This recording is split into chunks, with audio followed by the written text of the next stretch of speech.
저도 앉아서 말씀을 드리도록 하겠습니다. 제가 이 말씀드리기 전에 두 가지 말씀을 먼저 좀 드리고 싶은데, 제가 요즘은 제 잡을 매우 충실하지 못해서 잘 못하고 있습니다만, 아시는지 모르지만 제가 그 한국기독교연구소 후원회장입니다. 요즘은 이제 제 역할을 잘 못해서 소장님이 직접 뛰시고 그러는데, 여러분들 그 브로셔 그거에 보면은 아까 이제 어젠가 말씀하셨지만은 월 10,000원 하는 그 한국기독교연구소의 책을 같이 나누어 읽는 회원, 그러니까 엄밀하게 얘기를 하면은 그냥 무상의 후원 회원이라기보다는 월 10,000원씩 내고 그것을 책으로 돌려받는 그런 운동을 저희들이 시작을 해왔는데, 아마 그 운동의 가장 중심에 서야 할 분들이 바로 여기 계신 여러분들 거라고 생각합니다. 아마 많은 분들이 이미 그 만원 회원에 가입을 하셨겠지만은, 혹시 아직 안 하신 분이 계시면은 여력이 계신 대로 그 만원 회원에 가시기 전에 꼭 좀 참여를 해주셔서 여러분들이 책으로 돌려받을 수 있도록 모든 회원이 되어주시면 대단히 감사하겠습니다.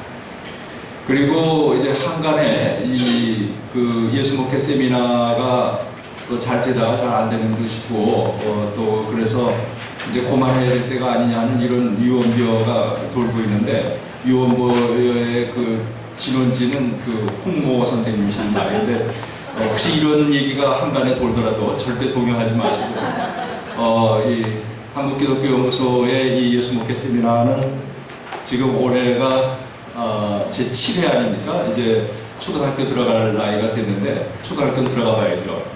그래서 앞으로도 이게 계속 진행이 될 텐데, 아마 이제 작년에 우리가 한 40여 명 올 거 예측하고 있었다가 59명이 오는 이변을 나왔습니다. 그랬는데 올해는 아마 작년 예측을 했을 때 그 많은 인원이 올 걸로 예측을 했었는데, 이제 우리가 30여 명, 이렇게 오늘 보니까 한 32명 정도 이렇게 참석을 하셨는데, 뭐 살다 보면 이럴 때도 있고 저럴 때도 있는 것 같아요. 여러 가지 요인이 있겠습니다만, 저희들도 좀 생각을 해보고, 또 여러분들이 조언을 주셔서 이 모임이 앞으로도 계속 잘 살아서 우리 한국 안에 예수 목회의 그 분위기를 계속 지평을 넓혀가는 그런 자리로 자리 잡을 수 있고, 여러분들이 특별히 애정을 가지시고 마음을 좀 모아주시면 대단히 고맙겠습니다. 삶을 중심으로 다시 생각해본 기독교 사형리, 이렇게 제목을 잡았습니다만은, 내용은 그 사형리가 나름대로 공헌한 바가 있지만은 이것이 갖는 한계도 좀 있다고 생각이 돼서, 우리 예수 목회 세미나에서 이전 그 모임 때 한번 그 사형리를 각각 자기 교회의 자기 목회 철학에 맞춰서 다시 한번 정리해보는 것은 어떤가 하는 그런 시도를 한 적이 있었습니다. 그때 저도 나름대로 그거를 정리를 해가지고 그 새로 써보는 사형리의 틀을 가지고 제가 강의도 해봤고 강연도 해보면서 이제 몇 번 시도했던 것을 제가 이제 얘기를 했더니, 차제의 이번 모임에서 한번 그거를 같이 나눠보면 어떻겠는가 하는 이제 그런 제안을 해주셔서, 아직도 이제 저도 이거를 점검해가는 과정에 있습니다만, 오늘 같이 나누려고 이거를 들고 나오게 됐습니다. 연세대학교에 제가 교목으로 들어가게 된 이후 오래지 않아서 학교 캠퍼스 안에서 강의를 하려고 언덕을 올라가고 있는데, 아주 예쁘장하게 생긴 어느 여학생이 저한테 다가와가지고 예수 믿으라고 전도를 했습니다.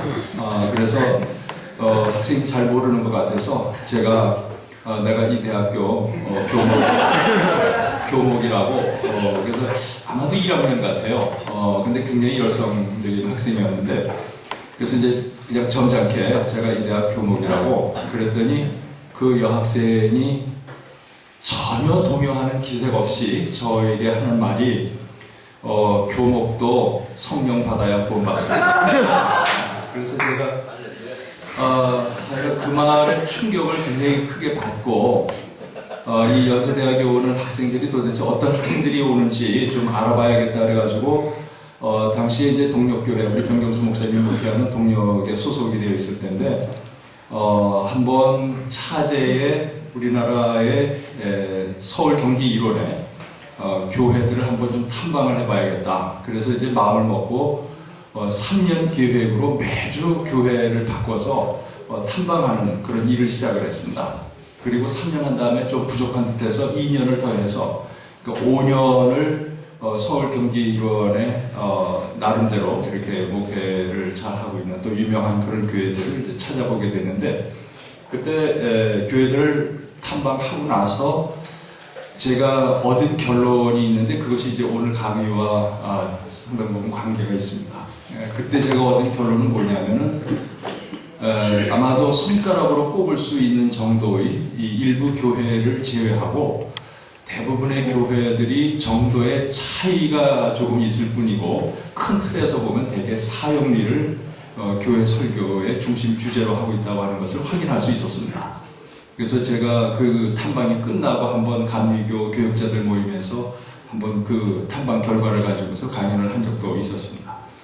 그래서 제가 이것을 보면서 이 사형리가 한국교회의 목회 혹은 설교의 중심을 이루고 있기 때문에 절대 이 사형리를 이제는 무시할 수 없는 단계에 와 있다. 이게 비단 CCC만의 문제가 아니고 사실은 일반 교회가 전반적으로 이 틀 속에서 움직이고 있다는 거죠. 이미 아시는 것처럼 하나님은 당신을 사랑하십니다. 그때 시작하지 않습니까? 그 말은 하나님은 당신을 구원하기를 원하는데 당신은 죄인이고, 근데 스스로는 자기의 그 죄를 해결할 길이 없어서 죽어 마땅한 죄를 짓고 있는데 하나님께서 예수를 보내서 십자가를 지고 당신 죄를 사해 주셨고, 그래서 당신이 예수 믿으면 구원받는다. 이제 그 틀 아닙니까?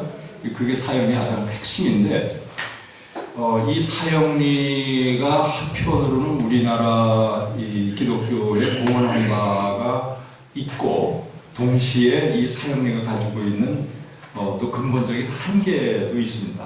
그래서 그 공헌한 바에 대한 것도 제가 잠깐 말씀을 드리고요. 그리고 그것이 가지고 있는 이 한계를 짚어보면서 이것을 넘어설 수 있는 새로운 사형리가 필요하지 않겠는가. 특히 이제 홍 목사님께서 전부터 이 사형리를 한번 바꿔보자는 제안을 해주셨는데, 그래서 이제 제가 오늘 나름대로 제가 가지고 있었던 그 틀을 여러분들하고 아직 실험적인 단계에 있는 거지만 같이 좀 나눠보고, 이걸 기초로 여러분들도 좀 생각을 해보셔서 여러분들 나름대로 각각의 교회에 필요한 그런 사형이라는 말이 뭐 좋은 말은 아닙니다만 각각의 그런 어떤 목회적인 기본 철학을 정립할 수 있다고 그러면 이건 강의가 좀 도움이 될 수 있지 않을까, 이런 생각에서 이제 나오게 됐습니다. 사형리가 이 한국 기독교회 만약 공헌한 것을 짚어서 말한다 그러면 크게 두 가지를 얘기할 수 있을 것 같습니다. 하나는 죄의식으로부터의 해방이다, 이렇게 말할 수 있을 것이고요. 근데 이거는 이제 죄로부터 해방됐다고 하는 것과는 좀 다른 문제죠. 죄의식으로부터 해방됐다는 말은 한 주 동안 죄 짓고 교회 와서 회개하고 용서받고, 그리고 그 다음 주 월요일부터 또 죄 짓고 또 주일날 와서 또 회개하고 또 용서받고 하는 이제 이 틀 속에서 움직이는 건데, 죄 짓고 나면 다 죄의식이 있게 되고 그게 찜찜하죠. 근데 이제 그게 교회 가면은 카톨릭에서는 고해성사 가지고서 그걸 덜어주고, 또 요즘 개신교에서는 그 제가 예배 가보니까는 그 죄의 고백의 순서가 있고 그 사죄의 선언이라는 게 대부분 교회가 나옵니다. 그래서 죄를 고백하는 게 있고, 그리고 당위에서 목사님은 사죄의 선언이 있기 때문에 그런 이제 용서가 되는 거고. 근데 그거를 한 번만 하면 괜찮은데 매주 합니다. 그러니까 매주 죄 짓고 가서 또 용서를 구하고 또 사죄하고. 그래서 이 죄의식으로부터의 해방이라고 하는 것이 어떻든 교인들에게 공헌을 하는 바가 있고요. 그런데 또 하나는 이제 아시는 것처럼 이 천당 신앙이 주는 그 죽음에 대한 불안으로부터의 그런 해방이라고 하는 또 하나의 공헌이 있죠. 이게 어느 정도 크게 작용하는가 하는 것은 제가 제 친구로부터 확인할 수 있었는데, 제 친구 중에 이제 장군으로 지금 예편한 친구가 있습니다. 그 친구는 장군이니까, 장군 그러면은 무쇠팔뚝을 우리가 생각할 수 있는 거고 강인성의 그런 상징일 수 있는데, 이 친구가 이제 초등학교 친구인데 지금도 이제 한 두세 달에 한 번씩 만나는데, 한 번은 저한테서 무슨 냄새를 맡았는지 술 한잔 마시더니 저한테 정색을 하고 너한테 할 얘기가 있다고 그러더라고요. 그래서 무슨 얘기냐 그랬더니, 네가 신학하는 사람으로 어디 가서 무슨 얘기를 해도 내가 다 용서할 수 있는데 한 가지만은 절대로 하지 말라고 그러더라고요. 이거 한 가지. 그게 뭐냐 그랬더니, 천당 없다는 소리는 하지 말아라. 그러니까 이제 제 또래인데, 예, 그런데 장군이고, 뭐 힘의 상징이고, 그런데 첨당 없다는 소리 하지 말아라. 그래서 제가 그 얘기를 들으면서 느낀 게, 이 죽음에 대한 불안이라고 하는 것이 뭐 사람들에게 있어서 누구나 가장 큰 과제이고, 그리고 이 죽음의 불안을 극복하는 것으로서 현재의 그 기독교가 이 내세신앙이나 첨당신앙으로서 그 문제를 해결하는 그 비중이 굉장히 크다고 하는 것을 제가 새삼 실감할 수 있었고, 비단 그 친구 얘기뿐만이 아니라 목회하시는 분들은 이제 돌아가시는 분들 임종을 아시고 그 죽음에 대한 불안 앞에서 떨고 있을 때 과연 무슨 얘기를 해줄 수 있을 것인가 하는 이 질문 앞에서 첨당을 얘기하고 싶은 그런 생각을 설사 자기가 그렇게 생각 안 한다 하더라도 적어도 이분에게 첨당 얘기를 해야 되는 게 아닌가 하는 그런 생각을 누구나 갖게 되죠. 그래서 어쨌든 이 두 가지가 그동안 이제 큰 역할을 했고, 실질적으로 98년도에 한국갤럽조사연구소에서 그 기독교인들에게 그 설문조사를 했는데, 당신이 어떻게 기독교인이 됐는가, 기독교인이 된 이유가 뭔가 하는데, 거기에 대답한 사람들의 66.7%가 마음의 평안을 얻기 위해서 기독교인이 됐다, 그렇게 대답을 했습니다. 아마도 그 마음의 평안의 핵심을 이루는 것은 죄의식으로부터의 그 해방이라는 것하고 죽음에 대한 불안으로부터 해방이라고 하는 게 주종을 이루지 않을까, 이렇게 생각이 됩니다. 근데 이제 상대적으로 이 사형리가 가지고 있는 문제점이 여러 가지가 있겠습니다만은 그 중에 가장 큰 문제가 두 가지가 있습니다. 이것은 이제 제가 얘기를 한 게 아니고, 이 사형리의 틀을 가지고 있는 기독교에 대해서 너희들이 무엇이 문제라고 생각하냐 하는 걸 제가 학생들에게 비기독교인인 학생들에게 몇 학기에 걸쳐서 이제 같은 질문을 했는데, 계속해서 나오는 게 두 가지 문제입니다. 하나는 배타주의입니다. 이 배타주의는 독선과 폭력입니다. 이게 주종을 이루는 거고요. 그리고 이 배타주의는 기독교가 타 종교에 대해서 가지고 있는 배타주의뿐만이 아니고, 기독교인 자신이 가지고 있는 삶의 자세가 굉장히 배타적이라는 겁니다. 그 다음에 두 번째 문제는 뭐냐면, 삶의 결핍의 문제입니다. 그러니까 예수를 믿지만은 예수처럼 살지 않는 그런 것이 이 기독교에서 보여지는 아주 중요한 문제의 하나로 학생들이 일반적으로 대답하는 걸 제가 확인을 할 수가 있었습니다. 실질적으로요, 같은 그 갤럽조사연구소에서 그 98년에 발표한 그 책에 보면 기독교인이 왜 기독교인이 됐는가를 그 묻는 질문에 자기가 올바른 삶을 살기 위해서 기독교를 택했다, 바른 삶을 살기 위해서 기독교를 택했다고 대답한 사람이 4.3%였습니다. 놀라운 통계입니다. 이건 한번 여러분들이 좀 보시면 좋을 것 같아요. 실질적으로 기독교인이 된 사람들이 기독교인이 됨으로써 내가 정말 올바른 삶을 살아보겠다고 하는 이런 생각을 가지고 기독교인이 되는 숫자는 무시해도 좋을 만큼 그렇게 적은 숫자라고 하는 게 드러나게 되죠. 그래서 아마도 제가 이제 오늘 말씀드리는 이 사형리의 틀을 바꿔보자고 하는 것의 초점은 뭐냐면은, 배타주의 문제도 있지만은 저는 오늘 초점을 예수는 믿되 예수처럼 살려고 하는 이 노력을 하지 않는 오늘의 이 기독교를, 이 사형리 틀을 바꿈으로써 이 기독교의 가장 기본적인 틀 속에서 기독교인들이 예수의 삶으로 나아갈 수 있는 그런 길을 열 수 있는 방법은 없을까 하는 것이 아마 제가 오늘 말씀드리는 것의 핵심적인 요지라고 할 수가 있겠습니다. 그래서 이제 제가 이 사형리에 대한 대리보라고 그러기는 좀 그렇고, 이것을 대체할 수 있는 표현으로 사생리, 아까 이제 말씀하신 그 사생리라고 하는 것을 이제 제가 이거를 좀 오늘도 좀 실험을 해봐서 이게 괜찮다고 생각이 되면은 제가 어느 날 슬그머니 그냥 인터넷에다가 뿌릴까 그래요.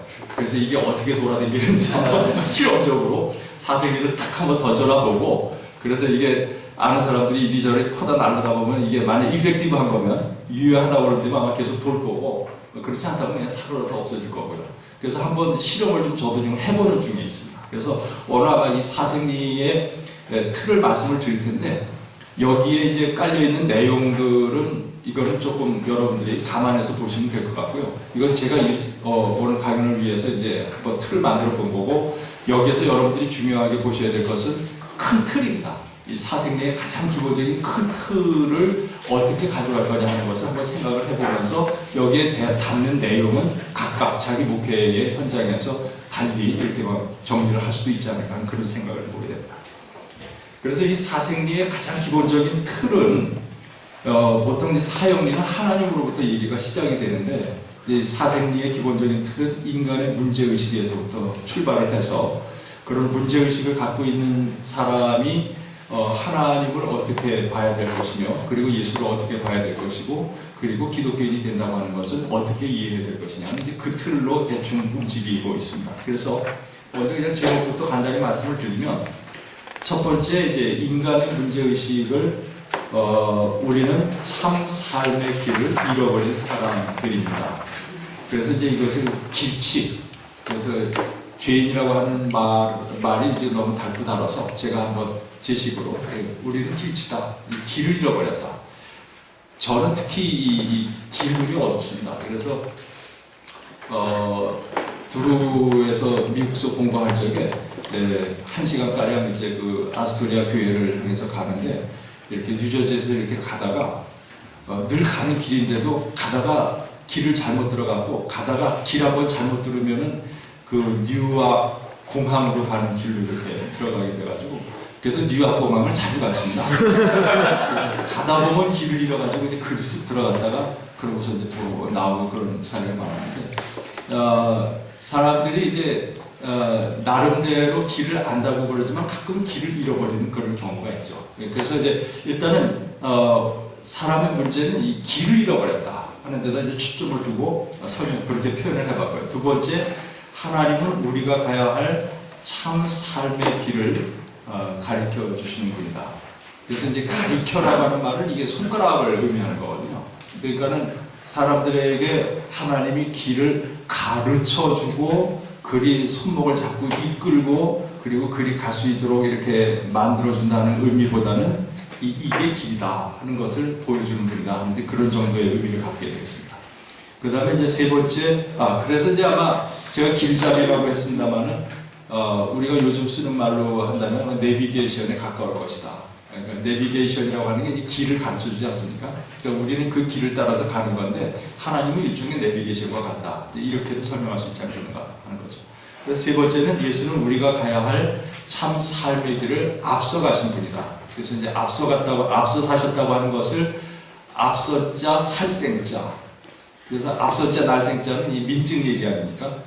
누가 먼저 났나? 그러니까 민증 까는 얘기고, 그러니까 이때 선생은 민증의 문제가 아니라 삶의 문제죠. 그러니까 누구나 그렇게 살 수 있는 거지만은 예수가 나이에 상관없이 우리보다 먼저 누구나 그렇게 살아 마땅한 삶을 먼저 살아냈다 하는 그런 의미에서 선생 예수라고 하는 것을 그동안 이제 주님 예수, 이렇게 하나님의 아들 혹은 하나님으로까지 높여졌던 그 예수에 대한 대용으로 제가 설정을 해본 거고요.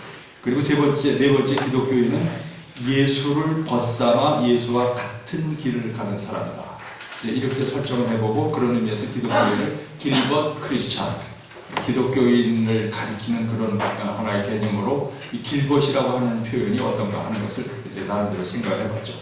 제가 이제 조금 좀 설명을 드리면요.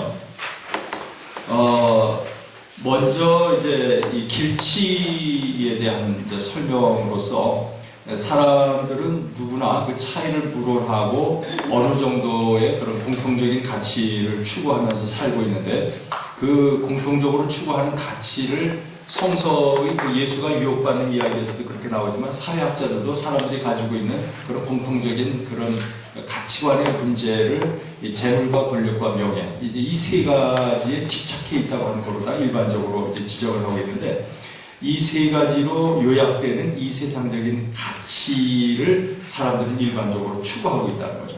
아마 그 중에서도 가장 중요한 것은 재물일 거고요. 그리고 사람들이 재물을 갖게 되면 그 재물을 토대로 권력을 갖고 싶어 하고요. 그리고 권력을 갖게 되면 그 다음에는 명예를 갖고 싶어 하더라고요.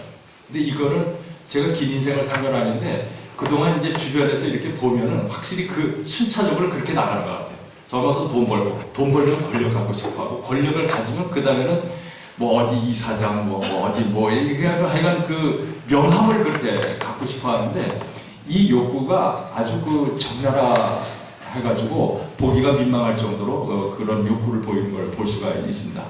재물에 대한 욕구가 어느 정도 큰가 하는 것은 이건 통계로 볼 수가 있는데 뭐 요즘 주식하는 거가 흠은 아니죠. 누구나 다 주식하는데 그런데 주식하는 인구가 얼마나 되는지 혹시 아십니까? 이거 궁금해서 이거 한번 조사한 적이 있어요. 우리나라에서 주식을 사는 사람 인구 한번 써보세요. 얼마나 많이 쓰시는지. 이 통계가 나왔어요. 주식 투자하는 사람들. 주식 투자 인구가 얼마나 되느냐. 2천만. 10%. 1천만입니다. 그러면 4인 가족이라고 치고요. 4인 가족이라고 치고 4인 가족의 대표 선수 한 명씩 이 주식을 산다고 치면 4천만이 주식에 관계가 되어 있다는 거죠. 식구들끼리 다 살 건 아니잖아요. 결국 대표 선수가 사는 건데 그러면 5천만 인구 중에 5천만 조금 안 되거든요. 5천만 인구 중에 1,000만 빼놓고 4천만이 주식에 관계가 되어 있다는 얘기입니다.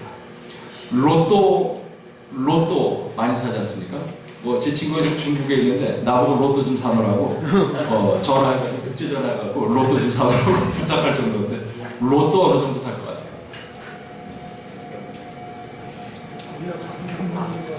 밖에 없는 일이라 잘 모르겠어요.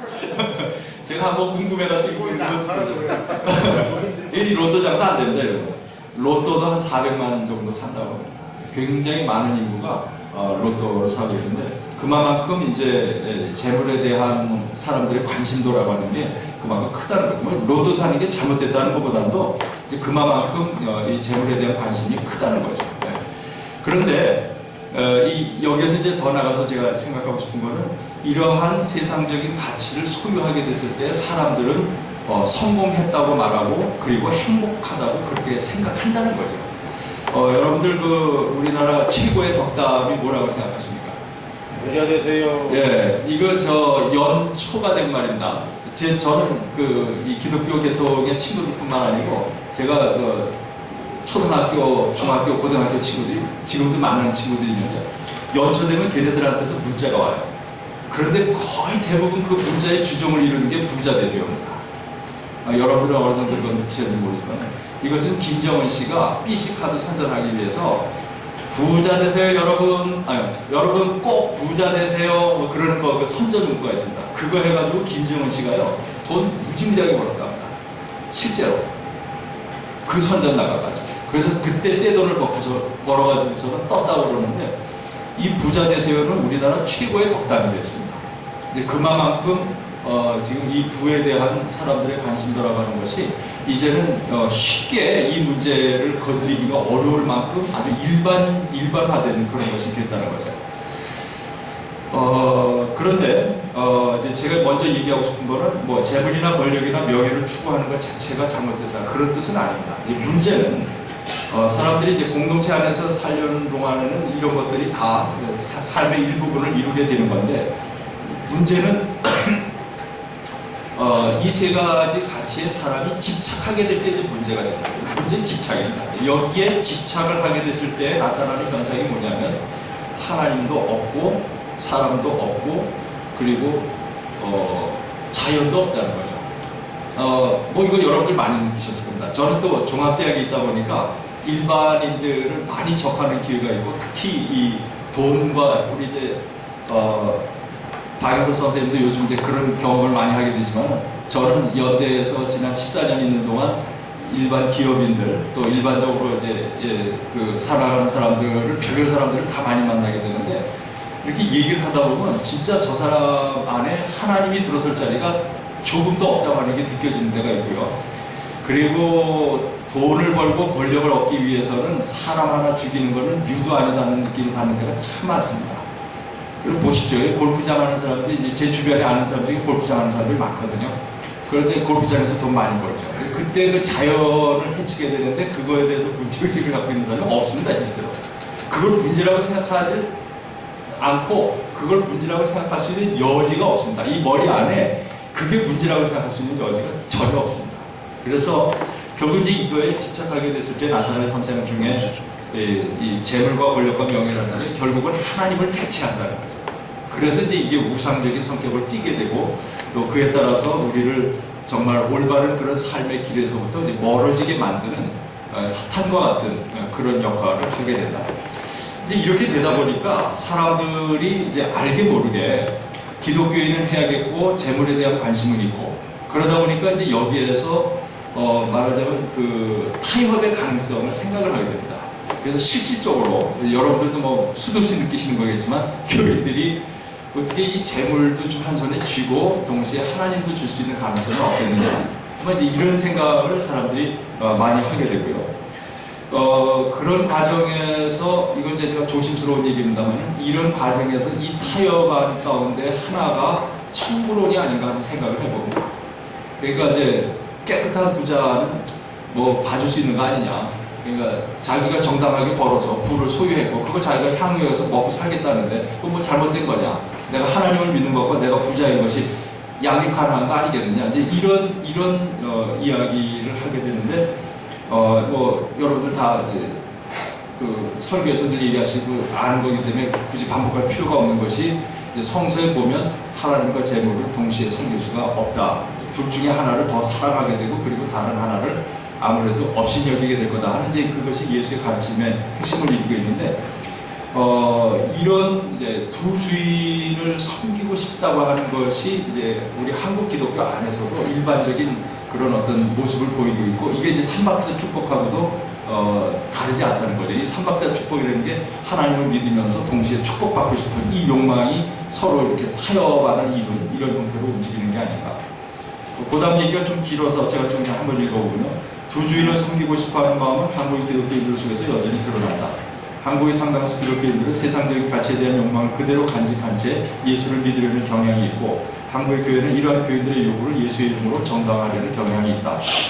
그러나 이것 또한 가능하지도 바람직하지도 않다고 말할 수 있다. 왜냐하면 예수를 믿는다는 것은 세상적인 가치에 대한 우리들의 지금까지의 관점이 잘못되었다는 자각 속에서 새로운 가치관에 입각하여 새로운 방식으로 세상을 사는 것을 의미하게 됩니다. 이렇게 제가 좀 정리를 해봤고요. 그 다음에 이제 하나님에 관련된 부분인데요. 그래서 이제 제가 하나님을 아마 한마디로 표현하라면 하나님은 길이다.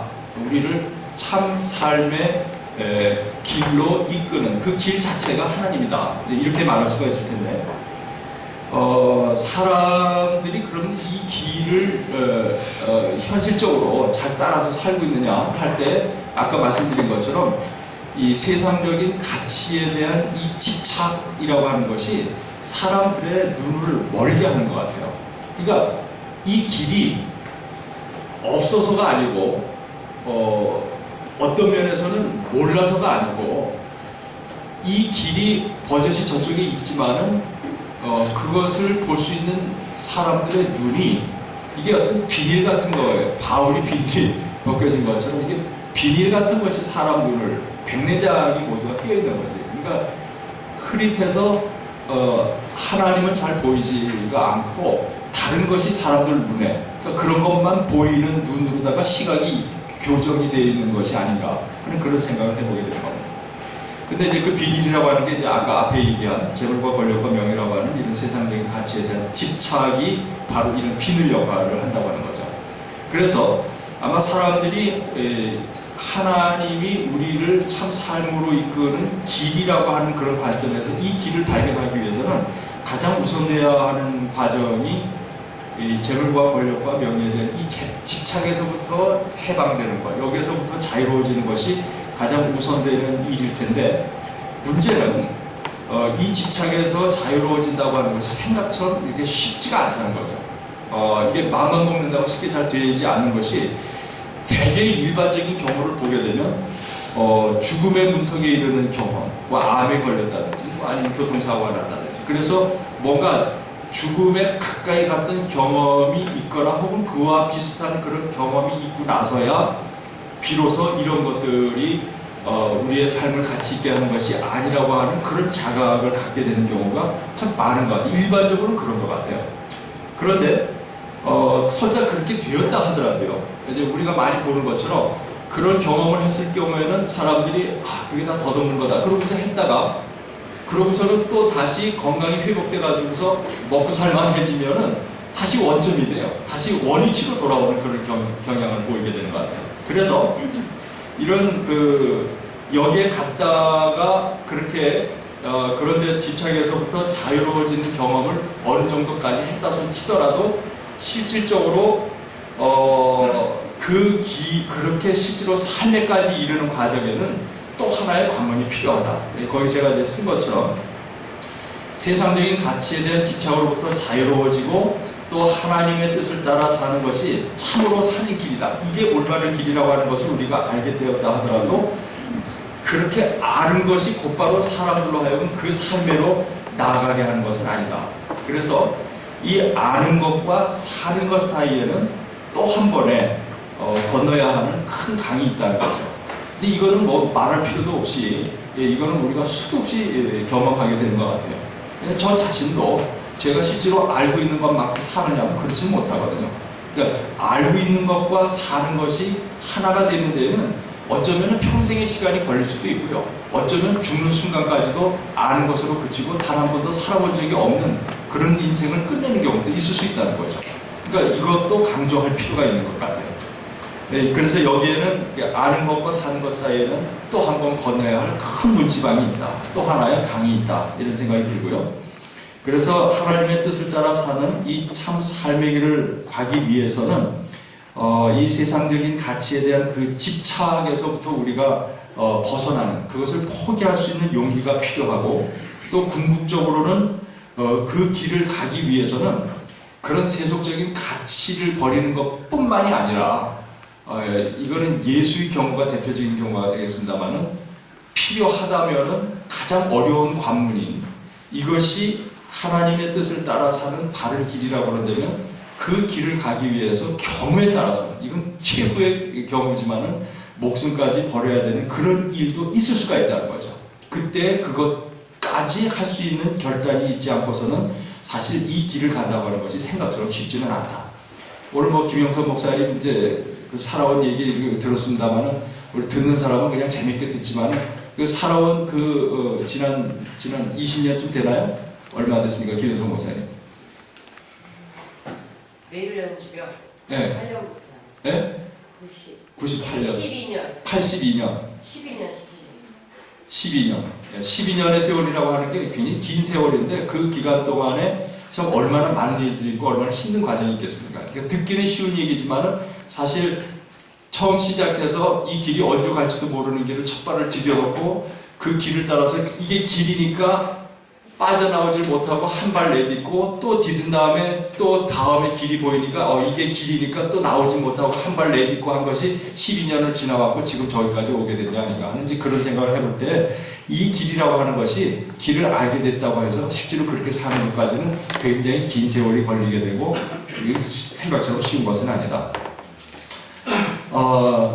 그 다음에 이제 제가 8번째 쓴 거를 한번 보도록 하죠. 그러므로 하나님을 믿는다는 말은 지금까지 재물과 권력과 명예에 궁극적인 가치를 부여하고 이것을 얻기 위해서 하나님도 인간도 자연도 모두 저버렸던 사람들이 하나님의 뜻을 우리의 삶을 결정하는 궁극적인 가치로 받아들이고 하나님의 뜻을 실현하기 위해서는 필요하다면 자기가 금과 옥조처럼 여기는 이 재물과 권력과 명예조차 포기할 수 있는 그리고 더 나아가서는 필요하다면 생명까지도 포기할 수 있는 그런 사람으로 철저히 변화되는 것을 의미한다. 그래서 이 말의 결론은 뭐냐면 하나님을 믿는다는 말은 그것은 우리의 삶이 철저하게 바뀌었다는 것을 의미한다는 거죠. 근데 이게 굉장히 중요한 것 같아요. 보통은 하나님을 믿는 게 이쪽에 있고 내가 하나님은 믿지만 아직 그렇게 사는 데까지는 못 갔다. 이렇게 얘기를 함으로써 내가 믿는 것과 삶을 구분을 하고 믿는 것만큼 살지 못한 것을 양해해달라고 얘기하면서 좀만 기다려달라고 얘기를 하거든요. 일반적으로 그렇게 얘기를 하죠. 그러나 저는 이 이분법은 잘못된 거라고 생각합니다. 이런 이분법은 기독교 신앙에서 존재하지 않는다고 봐요. 그러니까 하나님을 믿는다는 말은 내가 지금까지 가지고 있던 세속적인 잘못된 가치관을 버리고 그리고 새로운 가치관을 가지고서 살기 시작했다고 하는 것을 하나님을 믿는다는 말로 상징적으로 나타낸다는 거죠. 그러니까 기독교적인 삶의 그런 이면을 이렇게 하나님과 연관시켜보면 그걸 하나님을 믿는다고 말하는 거고 하나님을 믿는다고 하는 것을 삶과 연관시켜서 보면 내 삶이 과거와는 다른 삶으로 바뀌었다는 걸 의미한다는 거죠. 그래서 믿음과 삶은 근본적으로 하나이다. 이게 선후가 있는 것은 아닐 거다 하는 게 이제 지금 제가 사생리에서 중요한 측면 중에 하나라고 봐주고요. 그 다음에 이제 예수에 대한 부분은 예수는 우리가 가야 할 참 삶의 길을 앞서가신 분이다. 그래서 제가 선생 예수를 얘기를 했는데요. 아까 이미 말씀드렸습니다만 이때 선생이라고 하는 말은 앞선자 사생자에서 나이와 관계없이 사람들이 마땅히 그렇게 살아야 할 올바른 삶의 길을 먼저 산 사람, 그런 사람을 선생이라고 하고, 이것은 우리나라의 전통에도 참 맞는 것 같아요. 그래서 우리가 예컨대 유용모 선생, 또 문익환 선생, 목사라는 말보다는 선생이라고 하는 말이 그게 더 사람들에게 이렇게 어필하는 힘이 있는 것은, 이분에게 그 호칭을 주는 것은 주민등록상 먼저 태어났기 때문이 아니라 그분이 살아가는 삶에 대한 최고의 존칭어라고 생각이 되고, 북한에 가니까 북한에서도 목사 선생이라고 그러더라고요. 그리고 일본에 가니까 일본에서도 목구사의 센세이 그러더라고요.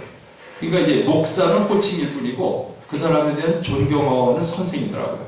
그래서 이 선생이라고 하는 호칭이 앞으로 예수에 대한 그런 호칭으로서 새롭게 좀 검토될 수 있는 가능성이 있지 않겠느냐 그런 생각을 해봤습니다. 예수는 우리에게 하나님의 뜻을 따라 사는 길이 참으로 사는 길이라고 감췄고, 이것이 하나님 나라의 요체라고 이렇게 할 수가 있을 텐데요. 근데 예수의 경우에는 이 하나님의 뜻을 따라서 사는 길이 참으로 사는 길이라고 하는 것을 가르친 것뿐만 아니라 실제로 그렇게 앞서서 살아냈다고 하는 것이 아마 예수라고 하는 분이 가지고 있는 차별성 중에 하나가 아닌가, 이런 생각을 해봅니다. 그래서 예수는 다른 사람에게 가르친 대로 자신이 앞장서서 살았고, 특별히 이건 그 끝이 중요한 건데, 생명의 위협이 있는 순간에도, 말하자면 자기가 이렇게 사는 것이 하늘의 뜻에 합하는 바른 길이라고 선택을 하는 것까지는 좋은데, 그렇게 사는 것 때문에 죽음의 위협, 살해의 위협을 받을 때조차도 우리가 생명을 걸고 그 길을 갈 수 있느냐 하는 것이 최후의 물음이 될 겁니다.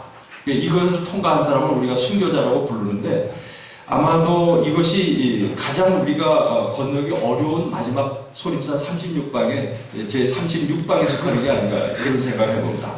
근데 예수는 아시는 것처럼 자신이 그 길을 걸어간 것 때문에 마지막 죽음의 위협에 처했을 때에도 자신의 삶을 굽히지 않고 자기가 가르친 대로, 그리고 지금까지 살아온 대로 그 죽음의 관문을 넘어섰다고 하는 것, 이런 의미에서 저는 예수는 선생이었다, 참다운 의미에서 앞서 사신 분이었다. 그런데 이제 제가 여기에서 짚으려고 했던 거는 이 문제를 얘기하니까 제가 이제 이 틀을 가지고서 몇 번 강연을 했습니다.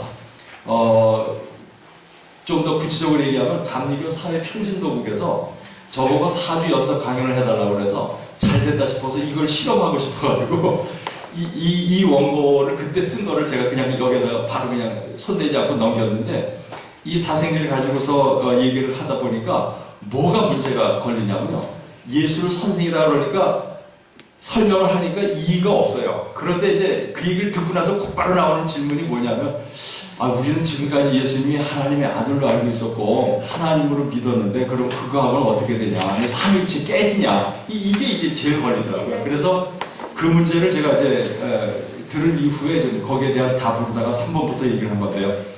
그러면 예수는 하나님과 같다고 하는 이 삼위일체는 어떻게 되는 것일까? 예수는 최소한 하나님의 아들, 더 나아가면 하나님 자신이라고 하는 이 고백은 어떻게 이해해야 될까? 만약 예수가 하나님과 동일한 분이라면 예수가 선생이라는 말과는 모순이 되지 않느냐, 이게 핵심입니다.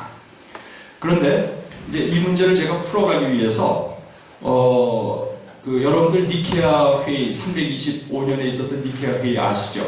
그 니케아 회의 때에 아리우스 논쟁이 있었고요. 그리고 아리우스와 대립했던 사람이 이집트 북부의 알렉산드리아 주교 관구의 알렉산더 주교가 예수는 본질상 하나님과 같다 하는 걸 주장을 해서 호모 우시오스, 호모 이 우시오스, 그 얘기 아시죠? 옛날 신학교 다닐 때 들으신 얘기. 이때의 니케아 회의에서 예수를 하나님과 본질상 같다고 하는 것을 주장하기 위해서 성서에서 증거를 2개를 댔습니다. 그 2개의 구절이 뭐냐면, 하나는 요한복음 10장 30절에 나와 아버지는 하나다 라고 하는 주장, 그 다음에 2번째는 14장 9절에 나를 본 사람은 아버지를 본 사람이다.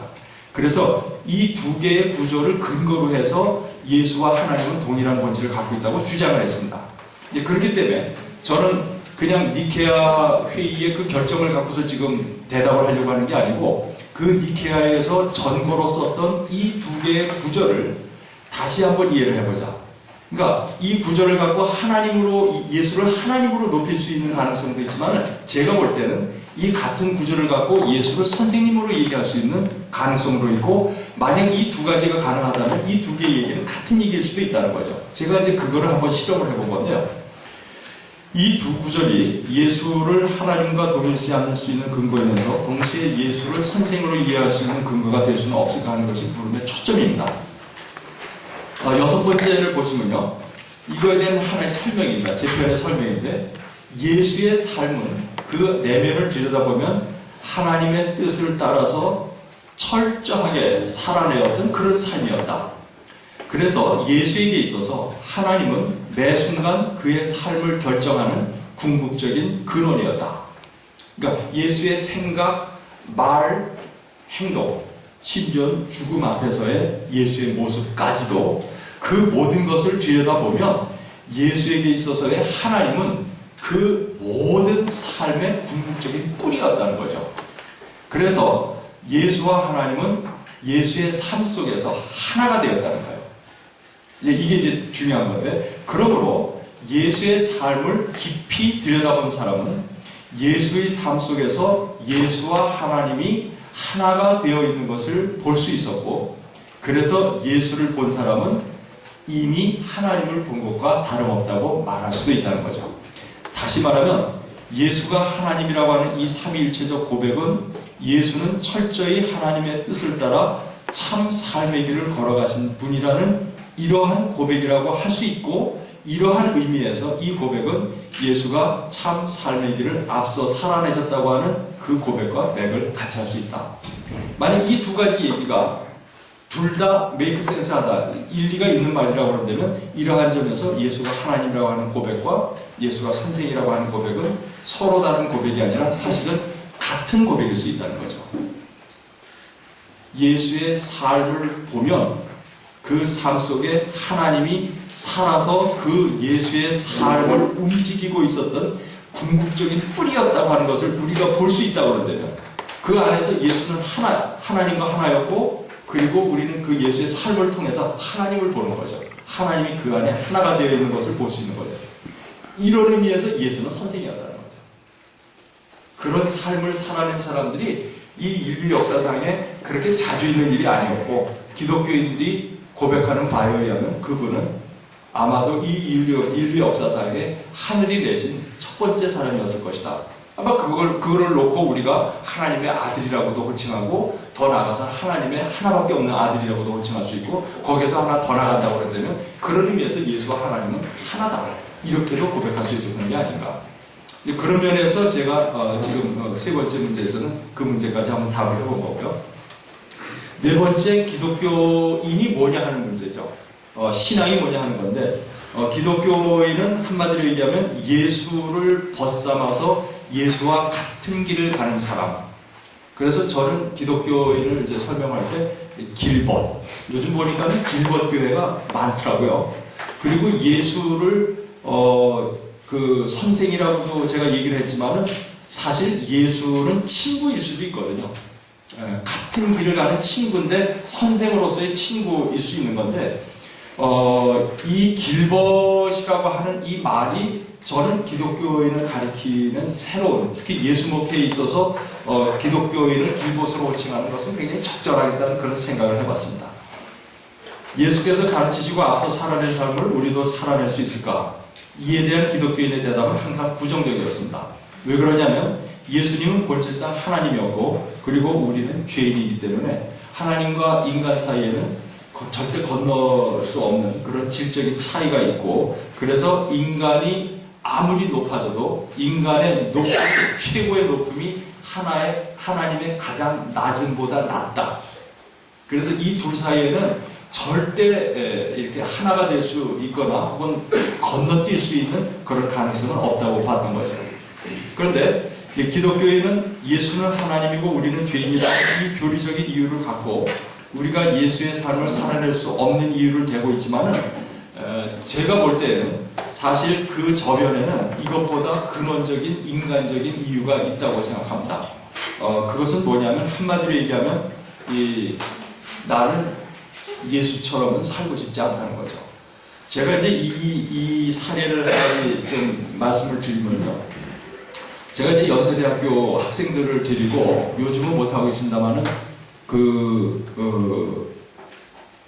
남의 인생 엿보기라고 그래갖고 12명의 1학년 학생들을 데리고 독서 클럽을 하나 만들었어요.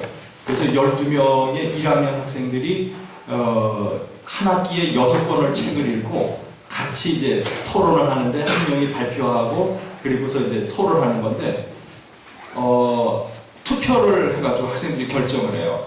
12권을 뽑은 것 중에 그때 빈센트 반 고흐가 들어가 있었어요. 그래서 이제 여러분들 아시는 것처럼 빈센트 반 고흐는 그림으로 유명하지만은 원래는 신학생이었습니다.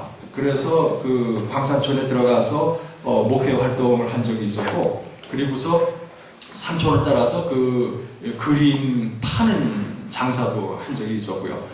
그런데 이제 반 고흐를 학생들이 같이 읽었습니다. 그러고서는 발표를 했는데 그 발표한 아이가 인도인가의 선교사로 나가 있는 그 선교사의 딸이었습니다. 목사 딸이라는 말이죠. 근데 이제 이 친구가 이거를 읽고서 발표를 했어요. 그러고서 이제 토론 시간이 됐습니다. 그래서 제가 아무 생각 없이 그냥 그 발표자에게 그래서 너는 이 책을 다 읽고 무슨 생각을 했냐? 어떤 느낌을 받았냐? 그걸 물어봤습니다. 그랬더니 이 친구가 하는 말이 걔는 의도적으로 한 말도 아니고 뭘 의식해서 한 말이 아니고 그냥 자연스럽게 한 말이었습니다. 표정을 보면은 아주 자연스럽게 자기는 이 책을 읽고 빈센트 반 고흐처럼 절대 살아서는 안 되겠다는 생각을 했다는 거예요. 소위 위인전 6권을 뽑아갖고 지금 읽고 있는 독서 토론회였는데 빈센트 반 고흐를 읽고 특히 이제 어느 대목에서 걸렸냐면 광산촌에서 그 광부들하고 같이 어울려 살면서 그 사람들보다 자기가 조금 더 편하게 살아서는 안 된다 그래갖고 지붕이 새는 집에서 사는 거 보고서는 지붕에 허름한 데 가서 집 얻어갖고 살고 침대 없이 바닥에 널빤지 깔고 자는 걸 보고서 자기도 널빤지 침대 치고 널빤지 깔고 잡니다. 그러면서 사람들의 그 고통을 같이 느끼면서 목회하는 이제 그런 장면들이 나오는데 목사 딸이니까 얘가 그게 특별히 눈에 이제 크게 들어왔던 거예요. 그래서 이제 그 얘기를 하면서 자기는 절대 이 사람처럼 살아서는 안 되겠다는 결심을 하게 된다는 거예요. 제가 표정 관리가 좀 어려웠습니다. 이게 이제 위인전을 읽고서 지금 독후감을 얘기를 하는 자리인데 그 사람처럼 살면 안 되겠다고 느꼈다고 그래서 제가 이제 우군이 필요해가지고 이렇게 12명 있는 중에 그래도 괜찮은 우군이다 싶은 애를 하나 짚어가지고 그래서 쓱 웃으면서 너는 왜 어떻게 생각했니? 그랬더니 그 친구가 대답하는데 걔도 아주 자연스럽게 하는 말이에요. 자기도 똑같은 걸 느꼈다는 거예요. 나도 반 고흐처럼 그렇게 살면 안 되겠다고 생각을 했다는 거예요. 근데 저는 이걸 보면서 참 자연스러운 걸 거다. 나중에는 그 친구들이 그 학기가 끝나고서 이제 회식하면서 술 한잔 하면서 그랬는데 그 얘기를 하면서 막 웃더라고요. 자기들끼리 막 웃어요. 그 얘기를 하는 거야, 자기들이. 우리가 그때 그런 얘기를 해서 지금 얼마나 창피해서 뭔지 모르겠다고 그러는데 이제 한 학기가 지나니까 그런 소리를 하는데 고등학교를 막 졸업하고 부모가 너는 연대 가야 된다. 서울대 못 가니까 연대 온 거니까 한을 품고 연대로 온 거거든. 그러니까 이 아이들은 부모를 통해서 그리고 사회적인 분위기를 통해서 신분 상승의 꿈을 갖고 연대로 온 거예요. 그러니까 미래가 어느 정도 보장된 아이들 아닙니까? 그러니까 연대 졸업하면 가야 할 길이 지금 구구 말리 지금 갈 곳이 멀어요. 그런데 빈센트 반 고흐를 읽었단 말이에요. 그러고 나니까 이게 속이 보통 뒤틀리는 게 아니에요. 그러니까 거기다 대고 쉽게 탁 털어놓는 말이 고흐처럼은 살아서는 안 되겠다. 그 결심을 하게 됐다는 거예요. 근데 저는 그 얘기를 들으면서 그게 자연스러운 것일 거다. 한 가지만 더 얘기하겠습니다. 97년에 연대에 제가 들어가던 해에 예수는 누구인가라는 책을 번역을 했습니다. 크로산 책을. 그래서 이제 그거를 번역했더니 이제 감리교의 그 후배들이 그 책을 사가지고서 여러 명이 읽었어요. 그래가지고서 그 같이 모이는 사람들이 그룹이 있었는데 자기들 그룹이 그 책을 읽고 모일 테니까 저보고 와서 그 책에 대한 얘기를 좀 하고 그 다음에 만약에 역사적 예수에 초점을 두고 목회를 재구성한다고 그러면 우리가 어떻게 하면 좋을지를 같이 한번 얘기를 하면 좋겠다고 그거를 좀 와서 강연도 해주고 그리고 같이 좀 토론하는 시간을 갖자고 그러면서 의령에다가 방을 얻을 테니까 그리 모이자고 그러더라고. 그래가지고 의령에 깊숙한 데다가 아주 어스름한 데다가 방을 하나 얻어놓고 누구도 찾아올 수가 없는 데다가 그래놓고 아주 그냥 술도 미리 다 준비를 해놓고서는 한잔 해가면서 아주 여유있게 이제 그 발표하고 토론하고 이제 그렇게 됐는데 다 그걸 얘기를 하면서 제가 마지막에 뭐라고 얘기를 하면서 끝냈냐면은 이 예수는 누구인가 하는 책은 예수가 누구인가를 우리한테 얘기를 해주고 있는데 이걸 가지고 만약 우리가 예수 목회를 한다고 할 경우 최대의 문제는 이게 교인의 문제가 아니라 사실은 목회자의 문제다. 까놓고 얘기를 하면 재물과 권력과 명예 얘기가 남 얘기냐? 그렇지 않습니까? 뭐 지금 감리교 뭐 감독회장 사람도 있지만 그거가 그렇게 남 얘기만이 하는 거네. 감리사 문제를 놓고서 얼마나 난리칩니까? 잘 살고 있는 사람 전화해가지고 감리사 선거하니까 꼭 와야 된다고 말이지. 전화하는 사람들이 다 그렇고 그런 사람들이거든요. 다 아는 사람들이거든요. 그러니까는 이 돈에 대한 관심이나 아니면은 권력에 대한 자리에 대한 관심이나 아니면은 근사한 내 대로 하나 갖고 싶어하는 그런 욕망이라고 하는 게 남 얘기예요. 사실 목회자 자신이 거기에서 자유롭지가 못하잖아요. 그래서 제가 그 얘기를 다 끝내면서 만약에 예수 목회를 우리가 간다고 할 적에 첫 번째 넘어야 될 소림사 제1방은 목회자 자신이 예수를 믿건 안 믿건 그거 잠시 접어놓고 정말 예수가 갔던 이 삶의 길이 누구나 살아봄직한 바른 길이라고 그런다면 목회자인 내가 정말 그 길을 갈 것인가 하는 이 물음이 우리가 제일 먼저 부딪혀야 할 최대의 문제라고 저는 생각한다. 거기에 대해서 예스 할 수 있다고 그러면 그럼 시작할 수 있을 거다. 그러고서 이제 제가 얘기를 끝냈어요. 그러고서 이제 사회자가 질문하라고 해서 질문을 받는데 아무도 질문 안 하는 거예요. 그냥 참을 끼얹은 것처럼 세상에 그렇게 하자고 그러고서는 불러놓고서는 얘기 다 시켜놓고서는 토론하자고 그러는데 진짜 아무도 얘기를 안 해요. 한 12명 정도 됐는데. 그러더니 그냥 저도 끈질기게 참았어요. 얘기 나올 때까지. 일체 말 안 하고 저도 끝까지 참았죠. 그랬더니 진짜 꽤 긴 침묵이 흘렀어요. 아무도 말을 안 하고 침묵이 흐르다가 제가 보기에 그저 한 30대 초반쯤 됐을 법한 후배가 딱 입을 열어서 얘기를 하는데 그 친구가 그러더라고요.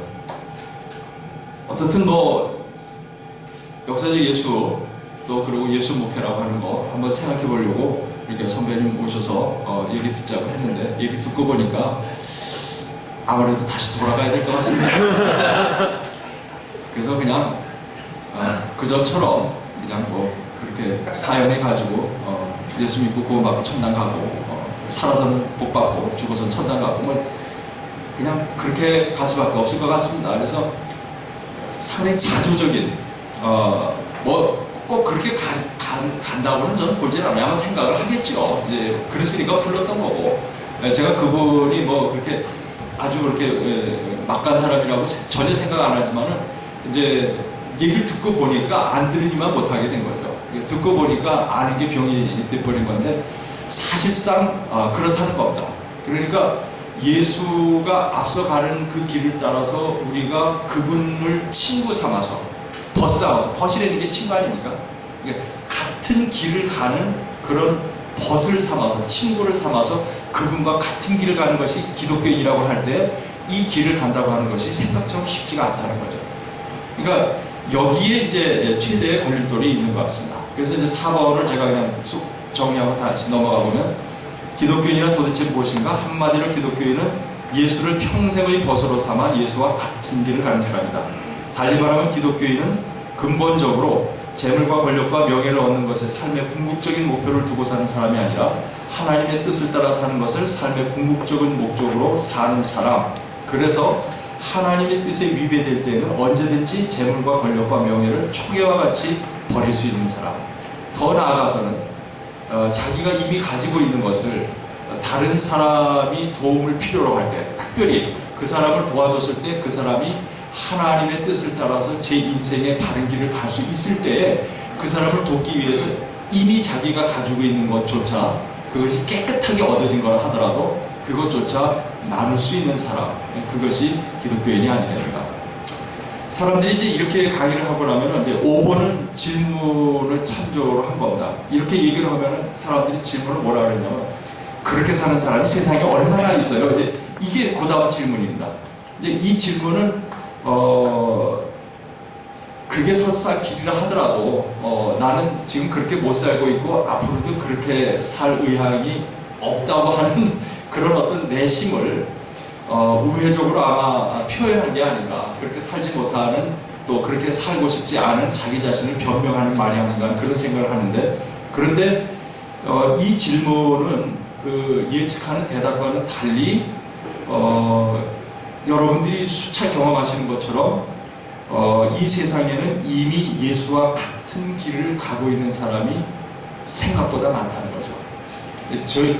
저희가 이제 초기에 건방진 생각을 했던 것을 이제 이실직고 하면 처음에 예수 먹겠습니다 이걸 딱 열어놓고 그리고서는 이제 시작할 적에 과연 여기에 사람이 누가 오겠는가. 이제 저희들도 그런 질문을 가지면서 이제 홍 목사님하고 셋이서 이 시작을 하지 않았습니까?